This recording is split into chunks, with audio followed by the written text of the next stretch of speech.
Bonsoir les amis, j'ai envie de vous parler de l'émission à laquelle j'ai assisté sur mon portable parce que je n'ai pas de télévision. Donc hier soir, émission donc d'Hanouna intitulée Balance ton poste. Alors j'ai pas envie de vous en parler parce que notre ami Sébastien Jalamion était présent et qu'il a réussi à faire deux phrases avant de passer à un autre sujet où il était plus. Mais j'ai envie de vous en parler sur le sujet et la manière dont ça s'est passé. Le thème était donc, après Strasbourg, faut-il enfermer tous les fichiers S entre nous? Après chaque attentat musulman, on a le droit à la même question, et après chaque attentat musulman, on a le droit à la même réponse, à savoir qu'il faut surtout pas le faire.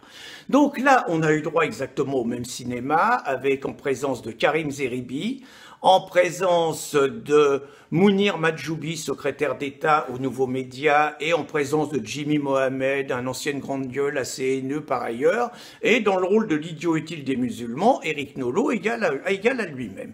Heureusement, Nicolas Bay, sur les côtés juridiques, a donné des pistes en montrant que d'ores et déjà, en appliquant les lois actuelles, on pouvait mettre hors d'état de nuire un paquet de fichiers S et notamment de nationalités étrangères. Naturellement, il a eu droit à sa haine des étrangers, au refus du vivre ensemble, que la République, il faut qu'on s'aime, bref, le cinoche habituel de l'enfumage de ceux qui veulent que continue l'infiltration musulmane en France. Alors, les arguments sont quand même extraordinaires. Hein. Zeribi, mec qui a commencé chez Chevènement, qui a fait un petit tour au PS, qui a failli se vendre à Godin, qui a fini chez les Verts, bref, qui a bouffé à tous les râteliers, mais en nous mettant de la République, encore de la République et toujours de la République, à condition que la République laisse l'islam continuer à s'implanter en France. Donc, Zeribi nous fait le coup du vivre ensemble, d'il faut pas se séparer, avec sa verve haute et tout, pour stigmatiser évidemment ceux qui voudraient quand même prendre certaines mesures. Et Jimmy Mohamed, c'est à peu près pareil. Il y a surtout un truc où ils sont extraordinaires.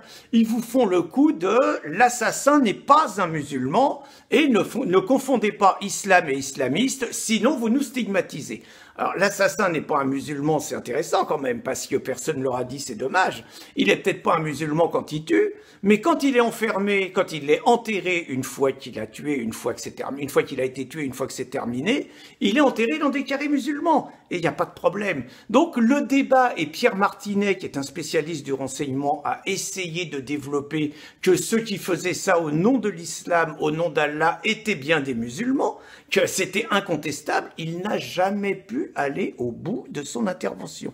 Interrompu par les trois musulmans et interrompu par Nolot, qui mérite vraiment le qualificatif que Marine Le Pen lui a donné à une émission, c'est-à-dire vous êtes politiquement un âne et professionnellement un mouton. Là, Nolot, parfait.